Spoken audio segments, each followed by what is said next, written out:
नमो अरिहंताणं नमो सिद्धाणं नमो आयरीयाणं नमो वज्रायाणं नमो लोय सर्वसाहूनं वन्दितु सर्वसिद्धे ध्रुवमचलमनोवमं गतिं पत्ते वोच्छामि समयपाहुः नमो सुदके बलि भणिदं नमः समय साराय स्वानुभूत्या चकासते चित्स्वभावाय भावाय सर्वभावांतरक्षिते निज स्वरूप को परम रस जामे भरो अपार वंदो परमानंदमय समय सार का।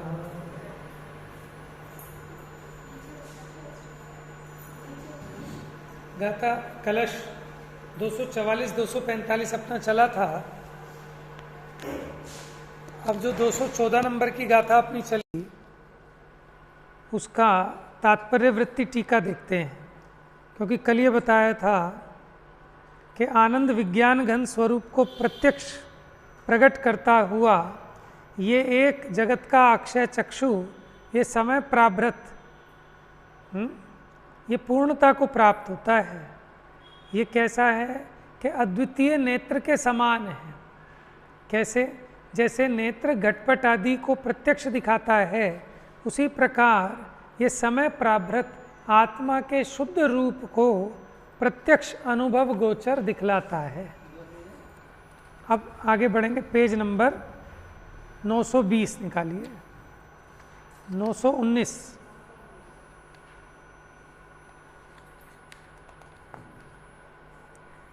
गाथा नंबर 414 चली थी, उसकी तात्पर्य वृत्ति टीका है। उसमें कहा था व्यवहार ने ये जो दो लिंग हैं, एक श्रावक का लिंग और एक मुनि का लिंग, व्यवहार ने ही इसको मोक्ष मार्ग कहता है। लेकिन परमार्थ से तो इस लिंग से, क्योंकि ये देह संबंधी है, इससे मुक्ति नहीं होती। उसी बात को यहाँ तात्पर्य वृत्ति में देखते हैं। पेज नंबर 919 पर सबसे नीचे। अब निर्विकार शुद्धात्मानुभूति लक्षण रूप भावलिंग सहित, देखो भावलिंग किसे कहते हैं बता दिया। निर्विकार शुद्धात्मानुभूति है लक्षण जिसका, क्या निर्विकार शुद्धात्मानुभूति किसका लक्षण है? कि वो भावलिंग का लक्षण है। माने अगर निर्विकार शुद्धात्मानुभूति है तो वो भावलिंग है। तो सहित निर्ग्रंथ मुनिलिंग तथा लंगोटी आदि बहुत भेद सहित गृहस्थी लिंग दोनों को भी मोक्ष मार्ग में व्यवहार नय से माना जाता है। लेकिन व्यवहार नय से भी कब कहा जाता है इसको मुक्ति मार्ग में? कि जब ये शुद्धात्मानुभूति इसके साथ हो। अगर ये भावलिंग के साथ हैं तब तो इनको व्यवहार से मुक्ति मार्ग कहा जाता है। अगर परमार्थ नहीं है, भावलिंग है ही नहीं, तो फिर व्यवहार से भी द्रव्यलिंग मुक्ति मार्ग नहीं कहा जा सकता। किंतु निश्चय नहीं सभी द्रव्यलिंगों को नहीं मानता है। व्यवहार ने तो मानता है मुक्ति मार्ग में द्रव्यलिंग को, लेकिन निश्चय ने द्रव्यलिंग को नहीं मानता, क्योंकि निश्चय ने तो जीव का लिंग, वो तो वास्तव में भावलिंग वो जीव का लिंग है।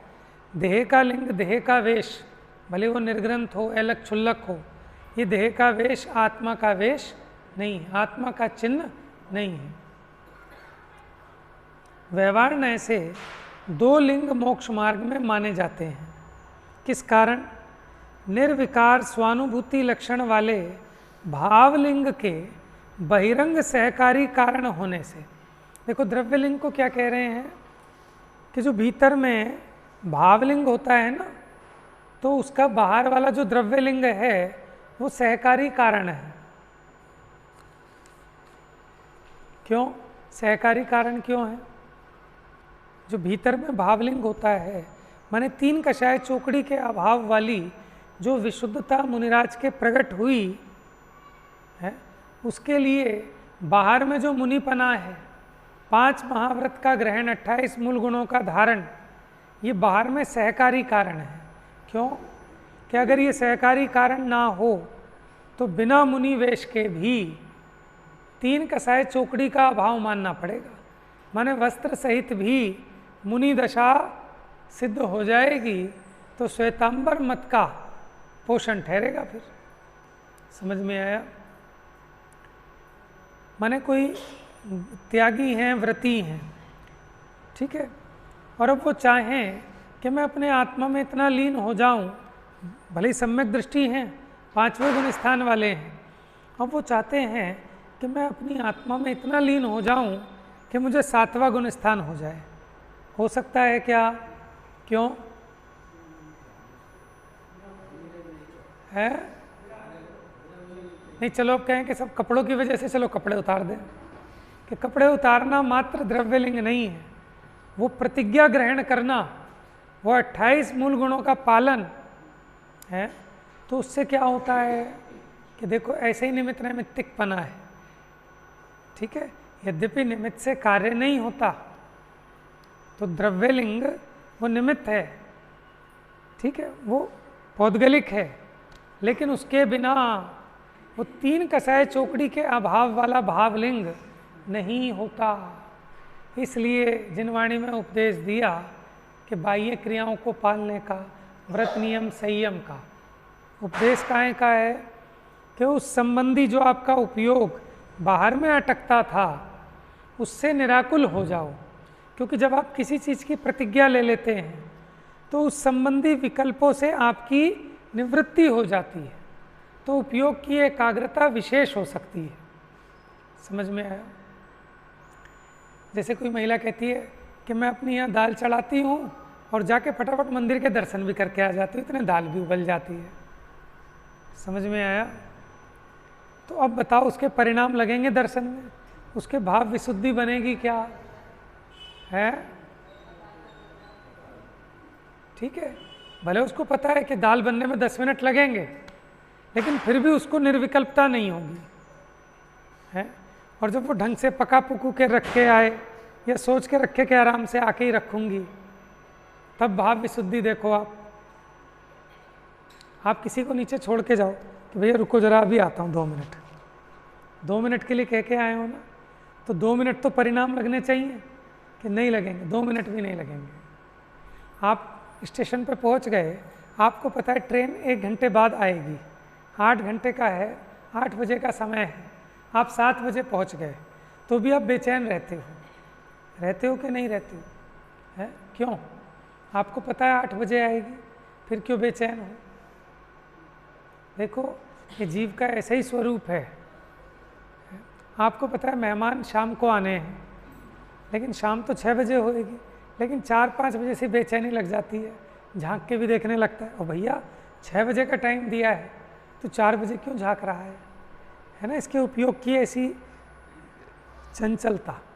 इसलिए बुद्धिपूर्वक मुनिराज इन सब विकल्पों से छूटने के लिए परद्रव्य की त्याग की प्रतिज्ञा लेते हैं। समझ में आया? यद्यपि वो जानते हैं कि मैंने परद्रव्य को ग्रहण नहीं किया तो त्याग क्या करूँगा, लेकिन परद्रव्य के निमित्त से जो विकल्प हो रहे हैं उन विकल्पों के रोकने का अन्य कोई दूसरा उपाय नहीं है। समझ में आया? देखो जैसे आपके मान लो रात्रि पानी का त्याग नहीं है तो आपको प्यास भी लगेगी और पीने के विकल्प भी आएंगे, लेकिन अगर आपने त्याग कर दिया तो प्यास भी नहीं लगेगी और विकल्प तो आने ही नहीं है, क्योंकि त्याग है हमारा। तो नहीं तो आदमी व्यवस्था सोचता रहेगा।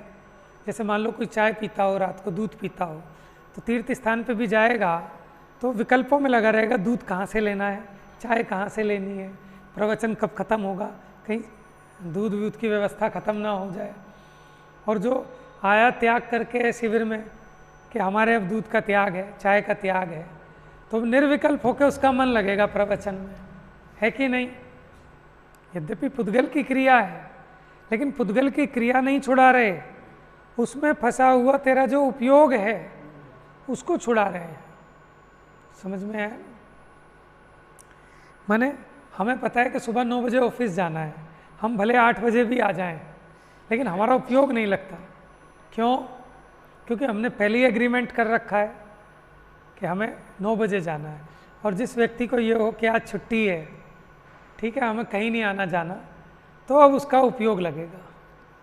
माने आप कहीं तीर्थ स्थान पे गए और पहली रिजर्वेशन की टिकट लेके गए हो, तो आपके ऐसे भाव बन ही नहीं सकते इतने विशुद्ध कि आप घर ही लौट के ना जाओ। नहीं तो ऐसा होता था ना कि मुनिराज का उपदेश सुनने गए और वापिस ही नहीं आए। क्यों नहीं आए? कि वहाँ वैराग्य हो गया। लेकिन हम तो पहले ही एग्रीमेंट करके चले हैं कि वापस आना ही आना है। तो बताओ आएंगे भावों की वो विशुद्धि बन ही नहीं सकती। ऐसे ही ऑटोमेटिक निमित्त नैमित्तिक संबंध है। इसलिए बुद्धिपूर्वक जितनी अपनी सामर्थ्य हो, जितनी शक्ति हो, उतनी प्रतिज्ञा ग्रहण करनी चाहिए। फिर उसका जादू देखो आप, फिर आपका उपयोग इतना मन लगेगा। माने आप अगर स्वाध्याय में आए तो मोबाइल फ़ोन घर छोड़ के आओ और साथ में लेके आओ। आप देखना आपके विकल्प भले ही बजे नहीं, लेकिन आप बार बार देखते रहोगे। बीमारी लग गई है अब सबको, फ़ोन रखा भी हो बजे भी नहीं, लेकिन 2-2 मिनट में चेक करता रहेगा। समझा? ये हो गई है बीमारी चालू, है कि नहीं? अब बताओ, वो मोबाइल फ़ोन आपको रोक रहा है कि अपना कल्याण करने से, लेकिन आपको दिख रहा है कि मेरा उपयोग इसमें फंस रहा है। तो बुद्धिपूर्वक उस मोबाइल को घर पे छोड़ के आना। समझ में आया ना? ऐसे ही मुनिराज ये जानते हैं कि ये स्त्री कोई मुझे ज़बरदस्ती नहीं बांधती, ये मकान, ये दुकान, ये बच्चे, ये मेरे आत्म साधना में बाधक नहीं है, लेकिन मेरी कमजोरी है कि मैं इनकी संगति में रहता हूँ तो मेरे उपयोग की वो विशुद्धि नहीं बनती है। तो बुद्धिपूर्वक प्रतिज्ञा करके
सही बात है।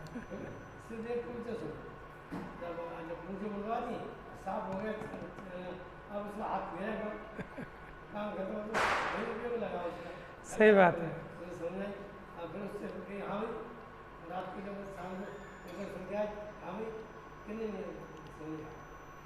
तो आप ये देखो, मैंने बुद्धिपूर्वक ये उपाय है।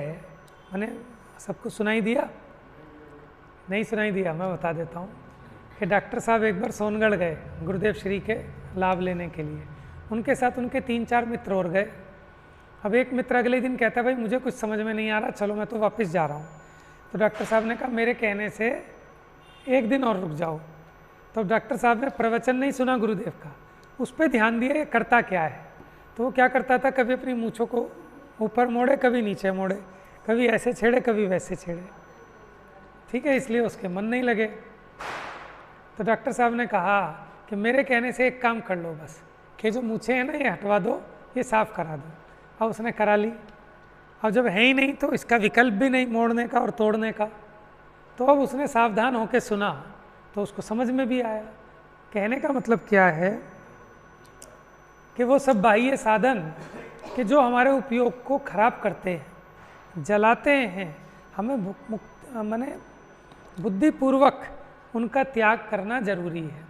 देखो, जो फौज में जाते हैं, ठीक है, अथवा कोई विद्यार्थी गुरुकुल में जाता है, तो पहले उनका क्या किया जाता है, पहले तो सर मुंडवाया जाता है, क्योंकि बालों के चक्कर में ये बहुत टाइम खराब करते हैं बालक। ठीक है। दूसरा, ये सुंदरता का एक मेन रीज़न होता है, इसके कारण जगत के प्रति आकर्षण बना रहता है, पढ़ाई में मन नहीं लगता, विषयों में मन जाता है। तो पहले ये काम खत्म करा दिया कि अब विषयों में आकर्षण ही नहीं होगा बाहर में, कि मैं सुंदर लगूँ, मैं बढ़िया लगूँ, बढ़िया कपड़े पहनूँ, ये पहनूँ, वो पहनूँ, सब खत्म। और फिर वेशभूषा ऐसी सबकी एक जैसी, क्योंकि उसका माइंड यहाँ पढ़ाई में लगाना है, वो उन्हीं चीज़ों में डाइवर्ट रहेगा। आप ही देखो ना, हमारे तुम्हारे बच्चे क्यों नहीं पढ़ पाते, हमने उन्हें मोबाइल भी दे रखा है, बढ़िया स्कूटी भी लेके दे दी, बढ़िया से बढ़िया कपड़े हैं, बढ़िया गेम है, सारी फैसिलिटी है, कहाँ से दिमाग चलेगा, मन कहाँ से लगेगा। और गुरुकुल में जो जाते थे, वो जो जो चीज़ें इसके उपयोग को खराब करती हैं वो सारी वहाँ बैन है। एक दिन नहीं पड़ेगा, 2 दिन नहीं पड़ेगा, कहाँ दिमाग देगा, यहीं लगाएगा। तो देखो, सुन के, समझ के, पढ़ के। मैंने तो ये भी सुना कि वो चोटी क्यों रखते थे, लंबी चोटी, कि जब वो याद करते थे, पढ़ते थे, तो उस चुटिया को पीछे पेड़ के नीचे बैठ के पढ़ते थे, तो वहाँ कील ठोक के उससे बांध देते थे कि पढ़ रहा हूँ, कि अगर नींद आई तो खिंच जाएगा, तो एकदम सावधानी से उठ जाएगा, नहीं तो सोया ही रह जाएगा। इसको कहते हैं कठिन परीक्षा झेलना। अपने आप ऐसी व्यवस्था बनाई ना उसने बुद्धिपूर्वक। क्यों? क्योंकि उसको पढ़ना है। जिस बालक को पढ़ना होता है वो आरामदायक चेयर पे नहीं बैठेगा, वो स्टूल पे बैठ के पढ़ेगा। क्यों? उसको पता है कि अगर चेयर पे बैठूंगा तो नींद आ जाएगी, बेड पे लेट के पढ़ूंगा तो नींद आ जाएगी। तो बुद्धिपूर्वक ज़मीन पे बैठेगा या स्टूल पे बैठेगा, भरी ठंड में भी रजाई ओढ़ के नहीं पड़ेगा, थोड़ी थोड़ी ठंड लगनी चाहिए, ठंड लगती रहेगी तो प्रमाद नहीं आएगा। और अगर जहाँ इसको गर्माहट मिली वहीं किताब तो वहीं छूट जाएगी और ये सो जाएगा। तो जब लौकिक में हम इतना विवेक रखते हैं, इतनी सावधानी रखते हैं ना, तो परलौकिक में क्यों नहीं रखनी चाहिए? अवश्य रखनी चाहिए। मुनिराज भी ये सावधानी रखते हैं। अब किसी ने पूछा कि महाराज आपके तो माने आप तो वीतरागी हो, ब्रह्मचारी हो, तो आप हम महिलाओं से इतना परहेज क्यों रखते हो कि साथ हाथ दूर रहना, ठीक है, महिलाओं को देखना नहीं, महिलाओं से वार्तालाप नहीं करना। क्या आपको अपने ऊपर अभी भी शंका है कि आप कमज़ोर हैं? तो उन्होंने क्या कहा कि जिनाज्ञा का कभी भंग नहीं करना चाहिए। बड़े बड़े विश्वामित्र जैसे, समझ में आया?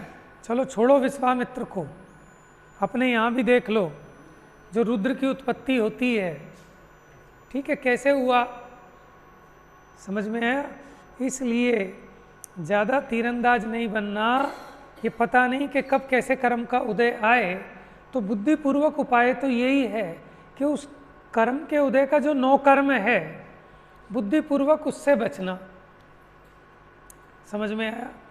माने राग श्रृंगार का समागम करोगे तो गारंटी से आपके वेद कर्म का तीव्र उदय आएगा। खीर पूड़ी हलवा खाओगे, बढ़िया डनलप के गद्दे पे बैठोगे, तो गारंटी से आपके निद्रा कर्म का तीव्र उदय आएगा। समझ में आया?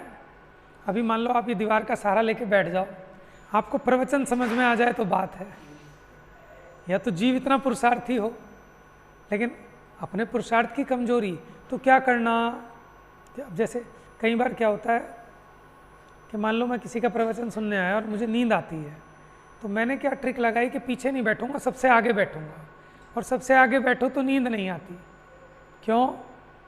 क्योंकि आगे जो वक्ता है उससे आपका इंटरेक्शन होता रहेगा, वो 1-1 मिनट में ध्यान रख रहा है, तो आपको सोने की गुंजाइश नहीं है।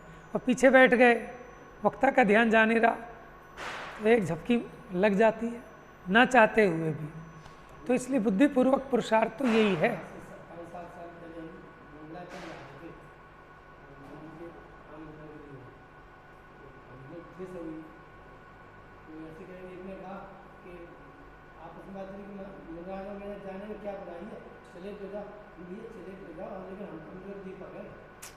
जरा सी हवा में बुझ जाएंगे। हमने कि अभी हम जाएंगे, उनकी बात हमें अच्छी लगने लगेगी, वहाँ हमारे सम्मान मिलेगा, हमें भी मिल जाएगा। और हुआ भी ऐसे ही, तमाम अपने मुमुक्षु भाई ऐसे हुए भी हैं। हाँ, तो मैं अपने यहाँ जो प्रदीप के वो आए थे ना, सुदीप जी, सुदीप सुदीप जी वहाँ से बीना वाले। जब चले गए, ऐसा भी है ना, इसलिए अपन भैया अभी अभी कमजोर नहीं। देखो, इसलिए जिन आज्ञा का उल्लंघन नहीं करना चाहिए, भले ही आप कितने मजबूत हों, कितने बुद्धिमान हों। पिताजी समझा रहे हैं बेटा आराम से गाड़ी चलाना, तो पिता की आज्ञा का उल्लंघन नहीं करना चाहिए, आप भले ही कितने एक्सपर्ट हो, है ना। तो उसी प्रकार जिनेंद्र भगवान की जो आज्ञा है, चाहे वो अभक्ष्य के विषय में हो, है, चाहे शील के विषय में हो, जो शील की 9 बाड़ हैं, ठीक है ना, ऐसे जितनी भी आज्ञाएं हैं, उन आज्ञाओं का हमें उल्लंघन नहीं करना चाहिए, क्योंकि जिसने भी इन आज्ञा का उल्लंघन किया उनका फल देख लो। अब शास्त्र बता रहे हैं कि क्या हुआ, एक आज्ञा नहीं मानी तो फिर कितना भुगतना पड़ा, और जिसने एक आज्ञा मानी तो उसका कल्याण हो गया। तो इसलिए आज्ञा भंग का बड़ा पाप है।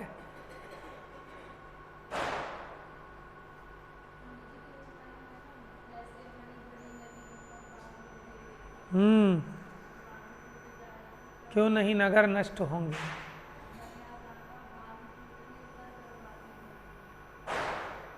काय का बांध टूटने पर, मर्यादा का बांध टूटने पर बर्बादी बड़ी बड़ी, समझ में आया ना। इसलिए बांध है, बाड़े हैं कि ऐसा करना वैसा नहीं करना, ये जितने निर्देश हैं। कोई सोचे साहब अब हमारी तो उम्र बहुत हो गई, अब हमारे कहाँ इतनी उम्र हो गई और हम तो वैरागी हो गए, हम तो त्यागी हो गए ना। कि ठीक है कि तुम त्यागी हो गए, कितने बड़े ब्रह्मचारी हों, कितने बड़े तपस्वी हों, लेकिन तुमको भी बुद्धिपूर्वक जिनेंद्र भगवान की जो आज्ञा उसका अनुसरण करना, नहीं तो फिर फोटो आ जाएगा अखबार में। कैसे आ गया? कौन भ्रष्ट होना चाहता है? कोई नहीं चाहता। तो इसके लिए क्या करना कि वैसा जैसा कर्म का उदय नहीं चाहिए, उसके अनुसार बाह्य 9 कर्म से भी बचना चाहिए। तो देखो मुनिराज भी वही करते हैं, बुद्धिपूर्वक संग तजो लौकिक जीवों का, है, भोगों के अधीन ना हो। समझ में? कोई कह रहा है दूसरा क्या कर सकता है, तुम अपने स्वतंत्र हो, ठीक है। ऐसा थोड़ी है कि ये जीव जहाँ जैसी संगति करता है उसी प्रकार के कर्म का उदय आए बिना रहता नहीं है। आप रोज जाके बैठो शराबियों के साथ, आपने चाहे आज तक शराब ना पी हो, लेकिन एक दिन आप जरूर एक दिन चखेंगे, एक दिन देखेंगे, दूसरे दिन चखेंगे और तीसरे दिन पीने लगेंगे और चौथे 5वें दिन आप भी उनके जैसी हो जाएंगे नशेड़ी। ये पक्की बात है। इसलिए ये जीव को ज़्यादा अपने आप को वो नहीं समझना चाहिए, क्या कहते हैं, तीरंदाज, ज़्यादा बहादुर है, 30 मार खां, ठीक है ना। छोटा समझ के बचना चाहिए। देखो जो किनारे पे तैरते हैं ना, नए नए लोग, नौ सीखिए, वो नहीं डूब के मरते। जो बढ़िया खिलाड़ी होते हैं ना, बड़े तैराक, वही डूब के मरते हैं। समझ में आया? और ये जो इतने बुरे बुरे एक्सीडेंट होते हैं ना, नौ सीखियों के नहीं होते, जो इतने एक्सपर्ट होते हैं ना उनके ही होते हैं। क्यों? क्योंकि वो उनको ऐसा मद आ जाता है कि हमारा तो कभी एक्सीडेंट हो ही नहीं सकता, और हाथ छोड़ के चला रहे हैं, स्पीड का भी उल्लंघन कर रहे हैं, रेड लाइट भी पार कर रहे हैं, फ़ोन पे लगे हुए हैं, गाड़ी चली जा रही है 200 की स्पीड पे, तो वही मरते हैं। जो कम जानता है ना चलाना, वो तो बहुत संभल के ध्यान से रोक रोक के चलाता है, हर एक नियम का पालन करता है, तो वो मरता भी नहीं है। तो ये बात समझने की है, उड़ाने की नहीं है। जिन मत अनेकांतवादी है, जहाँ वो ये कहता है कि पुद्गल की क्रिया का अपने आत्मा की शुद्धता से कोई लेना देना नहीं है, वहीं दूसरी तरफ है अनगिनत शास्त्र इस विषय पे लिखे गए कि क्या खाना क्या नहीं खाना, क्या करना क्या नहीं करना, ये तो सब पुद्गल की क्रियाएं हैं। समझ में आया? तो आचार्य ने भी वो निमित्त नैमित्तिक संबंध जानकर ये जीव को, इसके उपयोग को कैसे वहाँ से बचे, वो छुड़ाया है। समझ में आया? आप देखो ना, हाँ बिल्कुल नियम है। आप देखो पैंट शर्ट में आप भगवान की पूजा करते हो, एक दिन आप कपड़े चेंज करके नहा धो के धोती दुपट्टे से अष्टद्रव्य लेकर पूजा करते हो, परिणामों में फर्क पड़ता है कि नहीं पड़ता? बताओ। क्यों पड़ा? कैसे ही निमित्त नैमित्तिक संबंध है। तो जब अपने को समझ में आ रहा है अपने को परिणाम विशुद्धि करनी है, इसलिए हम कपड़ा चेंज कर रहे हैं। कपड़ा चेंज करने के लिए कपड़ा चेंज नहीं करना, परिणामों की विशुद्धि के लिए। आपको एक कपड़ा चेंज करने से परिणामों की विशुद्धि का क्या फ़र्क है? आप देखो, आप पहन के देखो। अभी आपने जो सिंपल कपड़े पहने हैं, अब आप कल से कोट पैंट टाई पहन के आना यहाँ पे, और फिर अपने परिणाम देखना प्रवचन में लगे तो। एक्सपेरिमेंट करके देखना चाहिए। जब आप शादी में जाते हो बढ़िया सूट बूट पहन के, तो वहाँ आपके तत्व चर्चा के परिणाम होते हैं क्या? कि वी कथाओं के परिणाम होते हैं। और जब आप धोती दुपट्टा पहन के आते हो तब आपके कैसे परिणाम होते हैं? ये क्या जादू है? अरे कैसा है, जब आपको समझ में आया आपको तो परिणाम सुधारने हैं ना, तो अब वो काम करो जो जिनेंद्र भगवान कहते हैं। लेकिन हम अपनी अपनी मनमानी करते हैं, तो हमें मनमानी नहीं करनी चाहिए, हमें आज्ञाकारी बालक बनना चाहिए। परीक्षा प्रदानी दूसरे नंबर पे है, पहले तो आज्ञा मानोगे पहले नंबर पे। अब आज्ञा मान ली, अब उस आज्ञा में रहकर परीक्षा करोगे कि ऐसा है, ऐसा नहीं माने तो ये आपत्ति आती है। और जो आज्ञा ही ना माने और परीक्षा करने की सोचे तो उसका तो कल्याण हो ही नहीं सकता, क्योंकि हाँ परिणाम ही चेंज हो गए। किसी ने समझाया, अरे रावण तुम भी बड़े मूर्ख हो, तुम भूल गए तुम्हारे पास तो बहुरूपणी विद्या है, तुम अभी राम का रूप धारण करो, सीता तुम्हें तुरंत स्वीकार कर लेगी। क्या उसने कहा भाई ये मैं सब कर देख चुका, जब मैंने राम का रूप धारण किया तब मुझे पर स्त्री हरण के भाव ही नहीं आते। समझ में आया? जब मैंने राम का रूप धारण किया तो फिर पर स्त्री सेवन के भाव ही भाग गए, और जब रावण का रूप धारण करता हूँ तो फिर सीता मुझे स्वीकार नहीं करती। और मेरी प्रतिज्ञा है कि जो स्त्री मुझे ना चाहे उसे मैं ग्रहण नहीं करूँगा। समझ में? एक एक प्रतिज्ञा ये जीव का भला कर गई बहुत ज़्यादा। ठीक है ना? आप देखो एक एक नियम का कितना बड़ा फल है। तो इसलिए जितना संभव हो सके उतना अपने जीवन को सिमेटना चाहिए, संकुचित करना चाहिए। फैलने में कोई समझदारी नहीं है, जितना फैल गए उतना ही समेट लें, वो भी बहुत बड़ी बात है। आपने कहानी सुनी होगी ना, कितनी ज़मीन कि एक राजा ने घोषणा की कि जो सुबह से शाम तक जितना नाप लेगा जाकर और वापस आ जाएगा सूर्यास्त से पहले, उतनी ज़मीन उसकी। पूरी रात सोया नहीं इसी चिंता में कि खूब सारी नाप लूँगा, खूब दौड़ लगा के कम से कम 100 बीघा तो ले ही लूँगा। अब पसर में उठ गया, सुबह सुबह सोया ही नहीं था और दौड़ लगानी चालू कर दी। अब दौड़ लगा ली, 12 बज गए।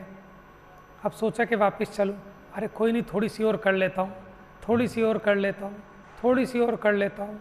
माने शाम के सूर्यास्त होने का टाइम आ गया, अब वापस आएगा ही नहीं तो ज़मीन कहाँ से मिलेगी। बस अब उधर ही मुँह था, सूर्यास्त हुआ और दौड़ते दौड़ते इतना थक गया कि फटाक पीछे गिरा धम। ठीक है, अब उसको कितनी जगह मिली? 6 फुट। क्यों? क्योंकि जितना जाना था उतना ही वापस भी आना था। समझ में आया?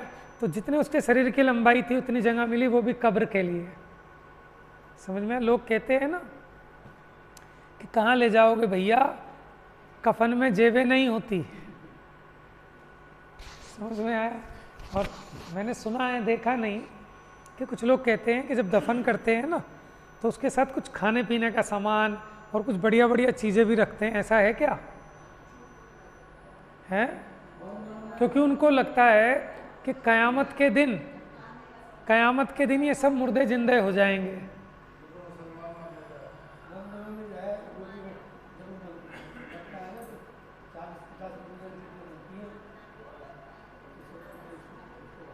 हाँ, खैर नाना प्रकार की मान्यताएं।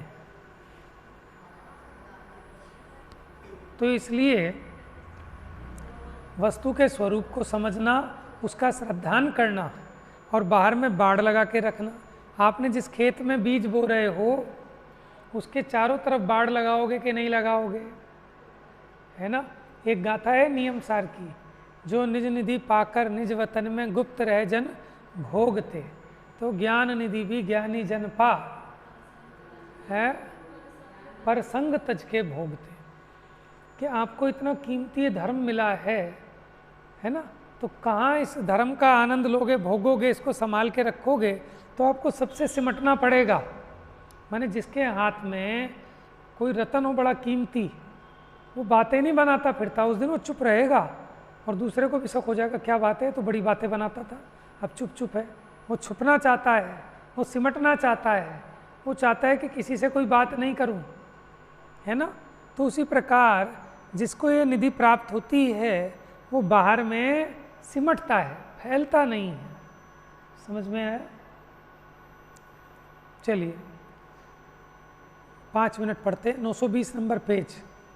किंतु निश्चय न निर्विकल्प समाधि रूप त्रिगुप्ति गुप्त बल से मैं निर्ग्रंथ मुनि हूँ, मैं लंगोटीधारी ऐलक हूँ इत्यादि मन में समस्त द्रव्य लिंग के विकल्पों को रागादि विकल्पों की तरह मोक्ष मार्ग में नहीं चाहता। अच्छा ये बताओ, कल पूछा था, परसों भी पूछा था, कोई भावलिंगी मुनि है, ठीक है, सच्चे मुनि हैं, क्या वो अपने को मुनि मानते हैं कि आत्मा मानते हैं?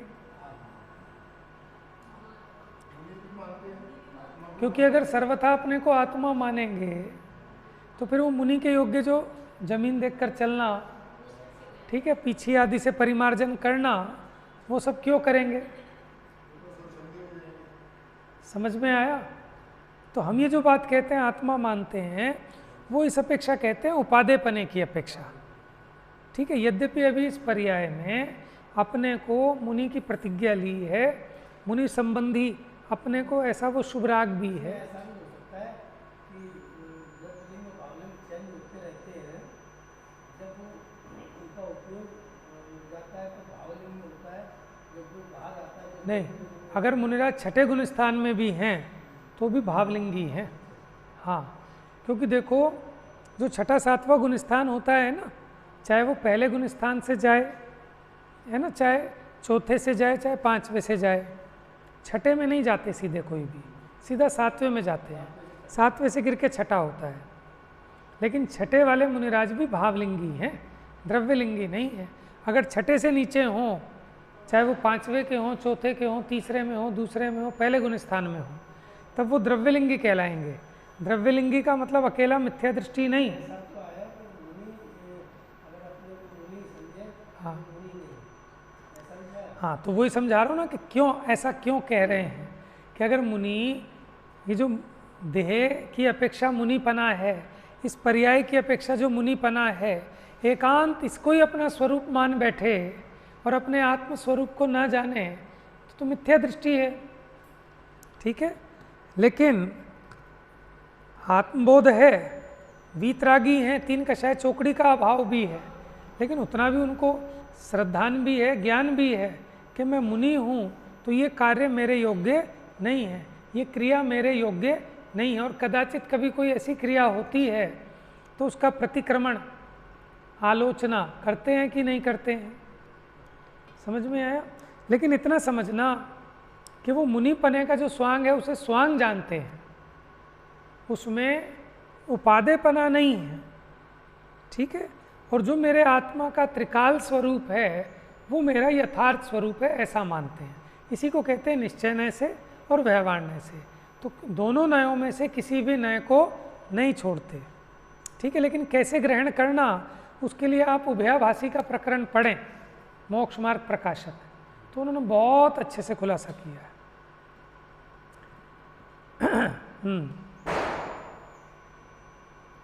तो इत्यादि मन में समस्त द्रव्यलिंग के विकल्पों को रागादि विकल्पों की तरह मोक्ष मार्ग में नहीं चाहते, भावलिंगी मुनि भी।